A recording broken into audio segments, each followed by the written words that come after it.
सकता, वो कुछ नहीं कर सकता। परमेश्वर जब आज्ञा देता है तब सब बातें होती है। जब परमेश्वर आज्ञा देता है तब बातें होती। Hallelujah, hallelujah. इस समय हो सकता विपरीत परिस्थिति है, आपको बस एक ही बात बोलना, प्रभु आप मेरे सहायक है, आप मेरे दृढ़गढ़ हैं, आप मेरी चंगाई हैं, आप मेरी सुरक्षा। किसी ने बोला आपकी जॉब जाने वाली, आप उसको बोलना, ए हवा आने दे। हालेलुया, परमेश्वर मेरी तरफ है। हालेलुया, मेरे को मनुष्य से नहीं, वह मैं परमेश्वर पे भरोसा करती हूँ, करता हूँ। आप अपनी जॉब पर नहीं, आपको आपकी जॉब नहीं खिला रही है, आपकी जॉब आपका पैसा आपको नहीं खिला रहा। परमेश्वर है जो आपको एक और नया दिन दिया है। मुझको और आपको एक और नया दिन परमेश्वर ने दिया है। जॉब से हमारा कुछ नहीं हो सकता।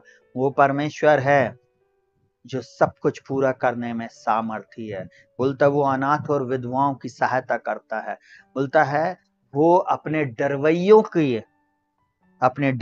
की चिंता करता। बोलता है भूखे, बोलता है जवान सिंह तो भूखे रह जाते, परंतु उसके डरवैयों को किसी भी भली वस्तु की कमी घटी नहीं होगी।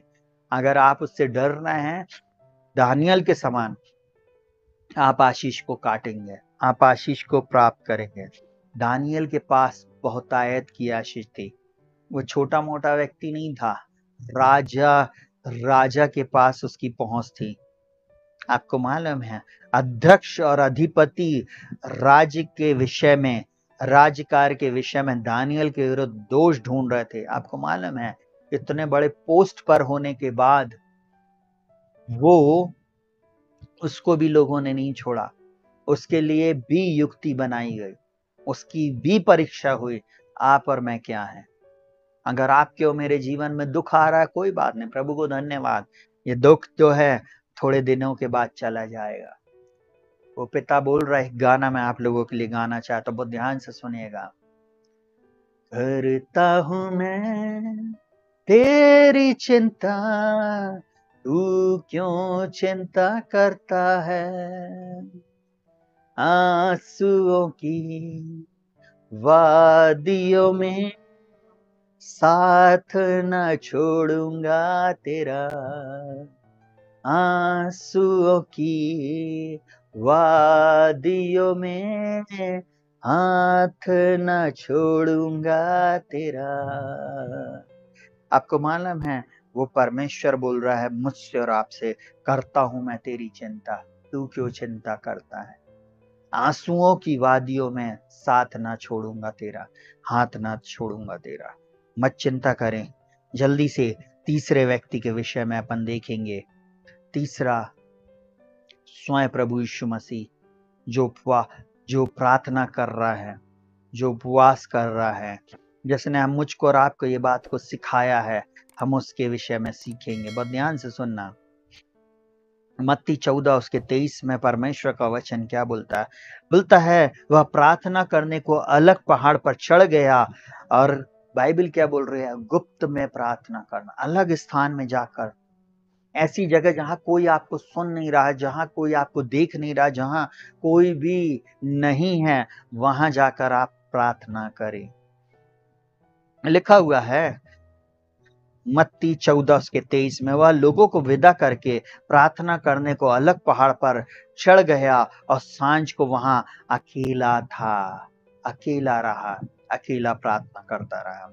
हमको कई बार प्रार्थना अकेले में करना है।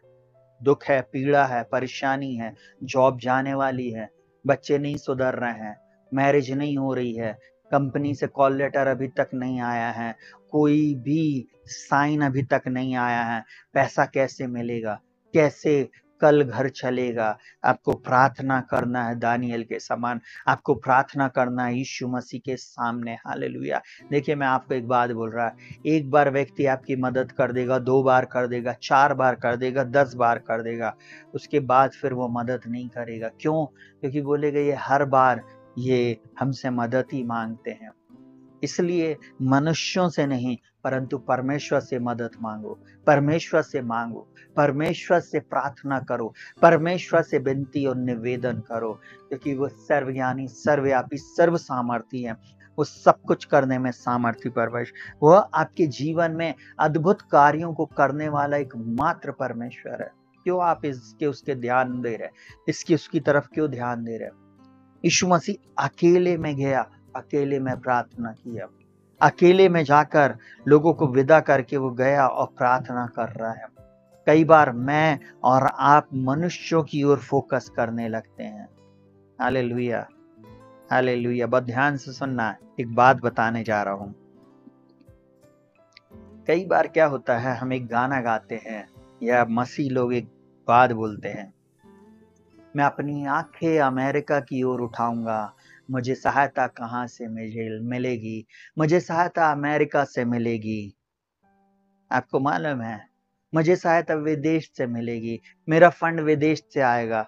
मत बोलो, परमेश्वर है जो सब कुछ पूरा करेगा। मनुष्य की तरफ ध्यान नहीं दीजिए। प्रभु आपका फंड है, प्रभु आपका दृढ़गढ़ है, प्रभु आपकी चंगाई है, परमेश्वर आपकी चंगाई और सुरक्षा और आपकी विजय है। वो जिसने 40 साल तक लोगों को जंगल में मन्ना खिलाया, वो आपको खिलाने में भी सामर्थी है। अगर आप परमेश्वर के चरणों में बैठे हैं, वो आपको और मुझको देने में सामर्थी है। Hallelujah, hallelujah. यीशु मसीह को बड़ी वेदना थी।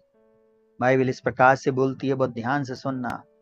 लिखा हुआ मत्ती 26 में, जब यीशु मसीह को सूली पर चढ़ाया जा रहा था, जब उसको पकड़वाया जाने वाला था, उसके पहले यीशु मसीह प्रार्थना में बैठा था।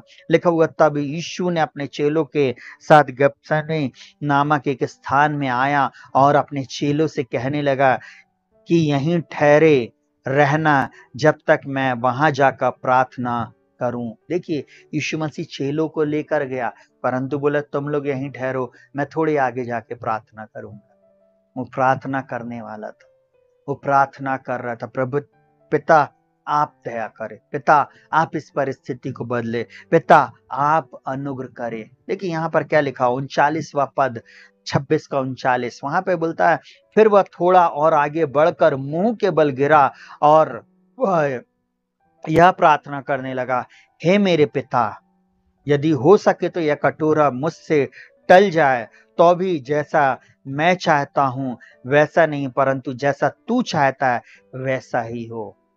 अगर आज आप में से बहुत सारे लोगों के जीवन में, आप में से बहुत सारे लोगों ने एक बात सोचा था, जो आपने सोचा था और आपके उस सोच से परे काम प्रभु कर रहा है, तो इसका मतलब आपकी सोच गलत थी। आपकी सोच गलत थी, परमेश्वर की सोच सही थी, इसलिए वो आपके जीवन में उन बातों को कर रहा है जो सही है, उसको परमेश्वर कर रहा, आपकी सोच के अनुसार नहीं। हम में से हर व्यक्ति है जिसको गवर्नमेंट ही जॉब चाहिए, हर व्यक्ति है जिसको अमेरिका जाना है, हर व्यक्ति है जिसको बड़ा घर चाहिए, हर व्यक्ति है जैसे ऑनलाइन में सुन रहा है जिसको लेटेस्ट फोन, वो भी आईफोन चाहिए, एंड्रॉयड नहीं चाहिए, आईफोन। जितने बच्चे सुन रहा, मैं आपको सही बात बताऊं, हर जवान बच्चा एक ही बात सोचता है, मेरी जो जीवन संगनी होगी और मेरा जो जीवन साथी होगा प्रभु, वो बिल्कुल अलग होगा, हैंडसम होगा, ऐसा होगा। वो अच्छी बात है, आप सोचें, पर क्या आपने उस बात में परमेश्वर को शामिल किया? क्या आपने परमेश्वर को मांगा? परमेश्वर पिता आपकी इच्छा, आपकी योजना पूरी होने पाए। मैं और मेरी पत्नी दोनों एक सी प्रार्थना करते थे, बहुत ध्यान से सुनना। मैं हमेशा प्रार्थना करता था कि प्रभु मेरी शादी एक विश्वासी लड़की से होना चाहिए, और सपोज वो विश्वास में नहीं भी होगी उतने, तो भी मैं उसको विश्वास में ले आऊंगा। और ध्यान से सुनना, अगर आप परमेश्वर से प्रार्थना करते हैं, अगर आप परमेश्वर से प्रार्थना करते हैं, तो आप विश्वास करें, विश्वासी लड़के और लड़की से ही आपको शादी करना है। और आपको मालूम, मेरी भी इच्छा यही थी, मेरी पत्नी की भी इच्छा यही थी। हम दोनों एक दूसरे को नहीं जानते थे, नहीं देखा था, ना कुछ था। वो प्रार्थना कर रही थी, मैं भी कई साल से प्रार्थना कर रहा था। मेरी खुद की लेट मैरिज हुई 10 साल बाद। मेरे दोस्तों की सबकी मैरिज हो जाने के 10 साल के बाद मेरी शादी हुई। जितने जवान बच्चे मुझे इस समय सुन रहे हैं, यूट्यूब पे मेरा वीडियो डले हुए हैं मैरिज के, आप जाके देख सकते हैं। आप इसलिए मैं प्रार्थना लोगों के लिए कर सकता हूँ क्योंकि मेरे घर में मेरी मेरी बड़ी बहन की शादी, मेरी शादी और मेरे छोटे वाले भाई की शादी, हम तीनों की शादी लेट मैरिज हुई। मैं इस बात में कोई कंट्रोवर्सी करना नहीं चाहता, परंतु मैं एक बात बताना चाहता, बहुत ध्यान से सुनिएगा। परमेश्वर की इच्छा जो योजना थी वो बेस्ट थी। लेट हुई, मैंने कहा ना, देर से आएंगे बेटा दुरुस्त आएंगे। देर से होएगी ना पर बेस्ट होएगी। और मैं आपको ऐसा बोलूं, प्रभु ने जो मुझको जीवन साथी दिया वो बेस्ट दिया। Hallelujah, hallelujah. मेरी शादी जहाँ हुई और प्रभु ने जो कुछ भी किया, देखिए वो बेस्ट किया। बाइबल में लिखा हुआ है, मनुष्य रूप को देखता है परंतु परमेश्वर मन को देखता है। हालेलुया। इसलिए हम रूप को देखकर नहीं परंतु हम विश्वास से चलते, इसलिए विश्वास से प्रार्थना करो। इसलिए जवान बच्चों, विश्वास से मांगो अपने जीवन साथी को, विश्वास से मांगो अपनी जॉब को, विश्वास से मांगो अपने घर को, विश्वास से मांगो अपनी परिस्थिति को बदलने के लिए। अब विश्वासी बनो परमेश्वर के चरणों में। विश्वास से मांगना सब अच्छी बात है, मैंने जितनी बातें पहले बोला, पर विश्वासी बनना नहीं चाहते। परमेश्वर चाहता पहले विश्वासी बन, विश्वास योग्य बन, तब मैं तेरे लिए सही करूंगा। यहाँ पर दानियल के साथ क्या हुआ था? विश्वास योग्य था ना, परमेश्वर ने उसे बचा लिया। विश्वास योग्य था ना, सिंहों की मान में वो फेंका गया पर परमेश्वर ने उसे बचा लिया क्योंकि वो परमेश्वर के साथ चल रहा था।